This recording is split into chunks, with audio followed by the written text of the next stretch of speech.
Donald Trump launched his own new social media, and as you may expect, it's not working as planned. These and many more news in this week's episode of This Week in Tech.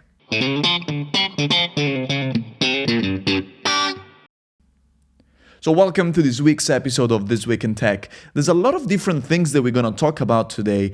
We're going to start with Donald Trump launching his own social media platform after he's been banned by basically everybody. Then I want to talk a little bit about the news that a lot of people talked about in a very kind of not accurate way, which is the fact that Deepmind, a company controlled by Google that develops super advanced AI software, was able to build an AI algorithm that can control plasma. What the hell does this mean? What is plasma? Is it a big deal? You're going to find out later. Then we're going to talk about Spotify and Kanye West launching two new hardware products for music. And last but not least, some ethical issues with a company that was developing some retinal implants to allow blind people to see, and now it's bankrupt, leaving a bunch of people in big trouble. Either watch the whole video or choose the news you're most interested in, but make sure to subscribe to this channel because there's a lot of stuff happening in tech, and in 15 minutes every week, I'm gonna help you stay on top of the most important news. Now let's get started.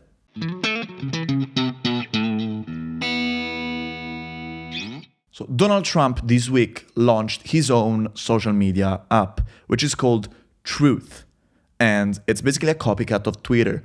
Just instead of sending tweets, you send truths. You can also, instead of retweeting stuff, you can retruth stuff.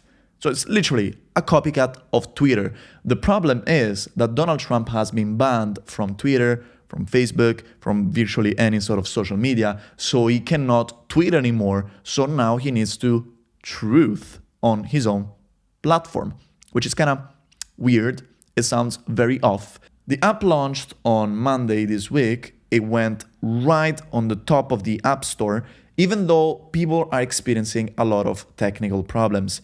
The app crashes, you can't log in and you can't register right now. There's kind of like a waiting list. And Donald Trump so far has just 50,000 followers that he gained in basically the first 2 or 3 weeks, considering that he had hundreds of millions of people following him when he was on Twitter, Facebook, etc.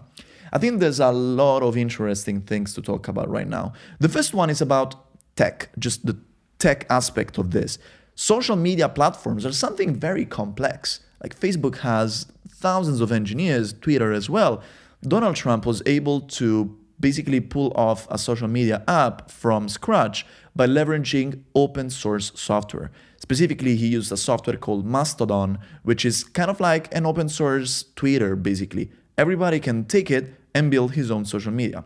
And that's what he did. But in pure Donald Trump style, he, in the beginning, failed to respect the licensing of this open source software, which basically told you, hey, if you use this open source software and you make modifications to it, also your software needs to be open source. So he got sued by Mastodon, and then he had to also open source his own code. This was the first issue that he had, but it's still insane to think about that a real estate person, somebody who is a media personality, even though he was the president of the United States of America, is super powerful, he has no tech knowledge and was able to pull this off, even if he has all the technical problems that we talked about, in basically a year, roughly.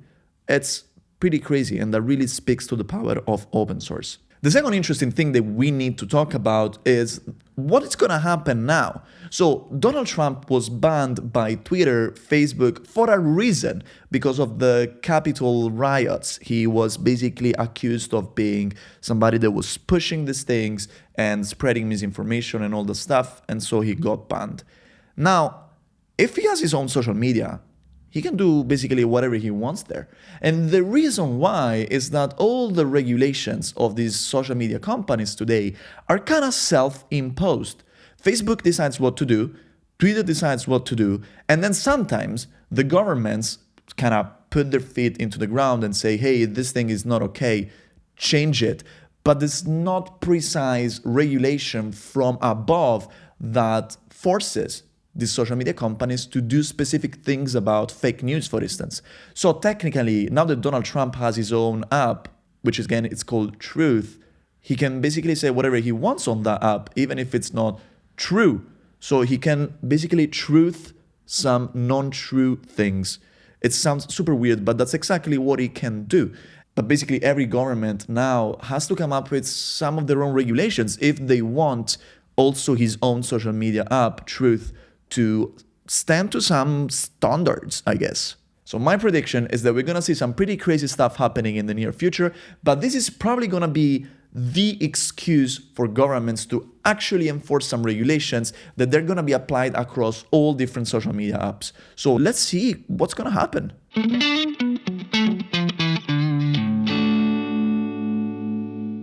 I saw a lot of news last week that were saying AI learns how to control plasma. It sounds super strange and scary even a little bit, so I want to explain you what it means. This builds on top of the news that we talked about last week about nuclear fusion and the record that was registered in the Jet Research Lab in the UK.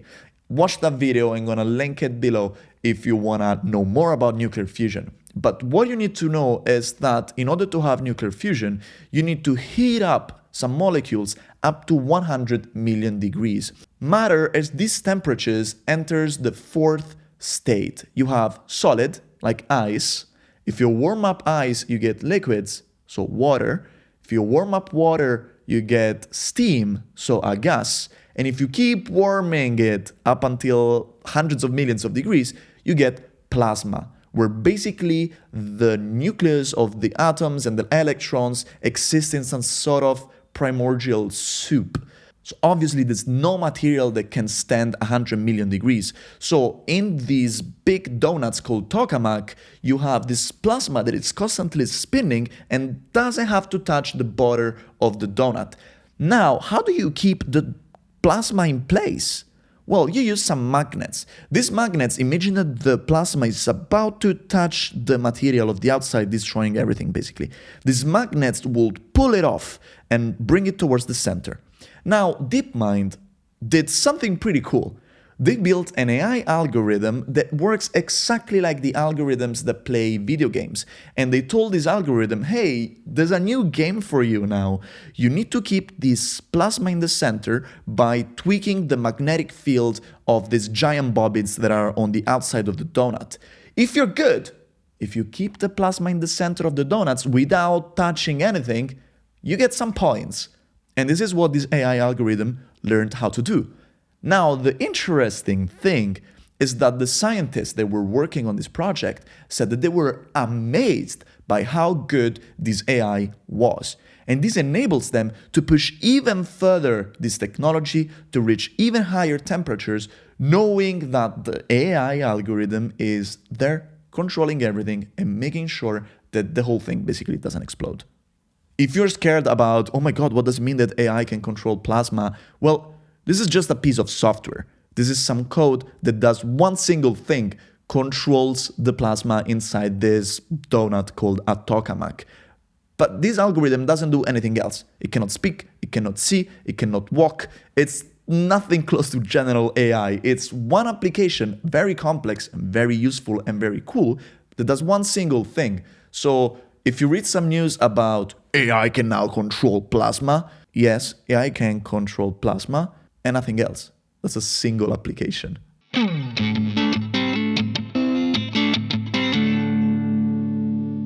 Some interesting news in music. Spotify launched Car Thing.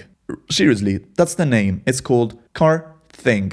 It's a thing, so a little box with an LCD screen and some microphones, some buttons and a knob to change songs and adjust the volume that you can put into your car's dashboard so that while you're driving and you want to change song on Spotify, instead of reaching through your phone, which is not super safe, you can just click on this Car Thing, or you can even just say, hey Spotify, change song, and that's exactly what's going to happen. I think this is interesting. Because if you think about it, there's a lot of time that we spend every day driving. At least I don't anymore because I moved to Copenhagen, so I just bike. But a lot of people spend hours every day in a car. In the United States, the average American spends 60 minutes per day driving. That's a little bit less in Europe and it changes between country. But think about this. For a lot of time, every day, there's people that are driving, so their attention is focused on the street and their ears are free. So that's a huge opportunity if you want to capture all that time of attention towards your platform. Radio grew so much exactly for this reason. But if Spotify wants to compete with radio, it needs to make it easier for anybody to access their services. And so this little $90 card thing has exactly this purpose, to make it easier for people to access music. I think it's pretty crazy how far you have to go if you want to really dominate an industry. And this is an example. The second news in music is from Kanye West. He just released his new album called Doda 2, but the only way you have to listen to this album is by buying a piece of hardware called the stem player that he developed. It's not gonna be on Spotify, not on Apple Music, not in CD, not on YouTube, nowhere. If you wanna listen to this, you need to buy this stem player, it looks like a circle and you have 4 sliders that allow you to isolate the different instruments that make his album. And the cost of this little device is $200. The reason why Kanye West did this is because he wanted to free music from the oppression of streaming platforms as well as the music industry as a whole, which leaves to artists just 12% of all the revenues that it generates. And I think that's cool, but bro, $200 for a device that can just play your album? That's kinda crazy, but people are buying it. Kanye West published on Instagram a screenshot of all the financials of this crazy project. And well, he made $1.3 million in one single day. So it seems like it is working, but I will argue, is this the solution to the problem of artists being screwed? A $200 device that can play just your albums? I don't think so.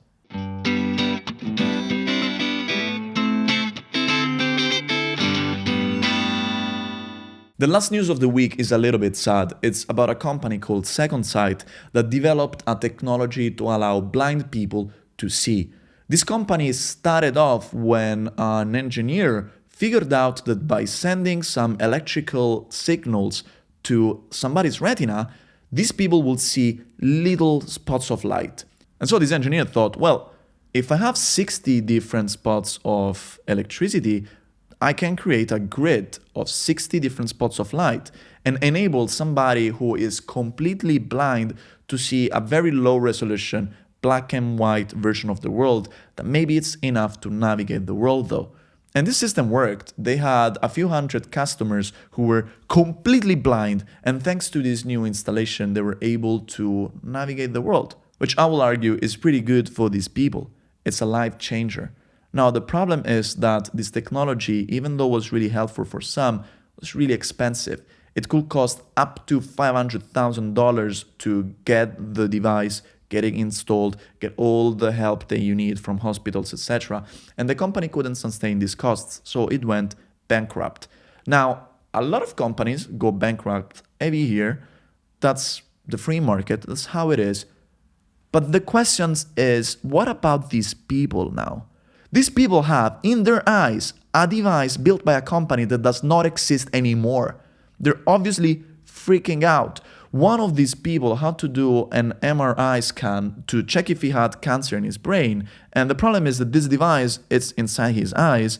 And the people that were doing this test said, we don't know if we can do an MRI to you, or if that thing is going to explode with all the electromagnetic field that you create and it's going to kill you. And so they called the company and nobody picked up the phone because it's bankrupt. It doesn't exist anymore.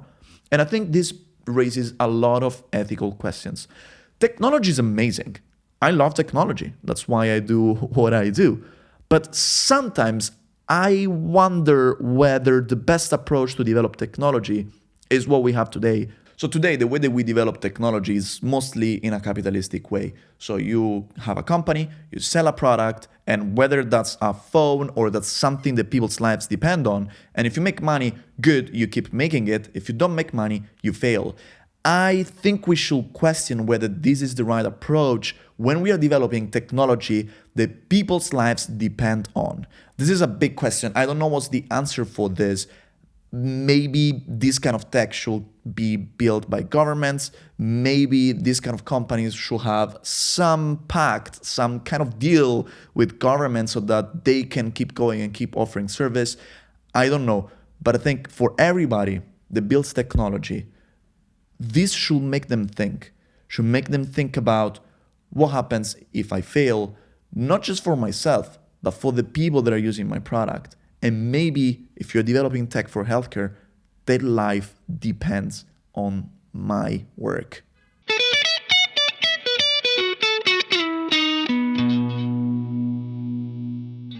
Thank you for listening to this episode of This Week in Tech.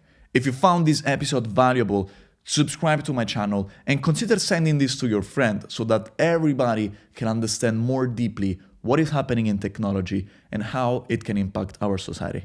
Before I leave you, I want to tell you that I started my new community programs.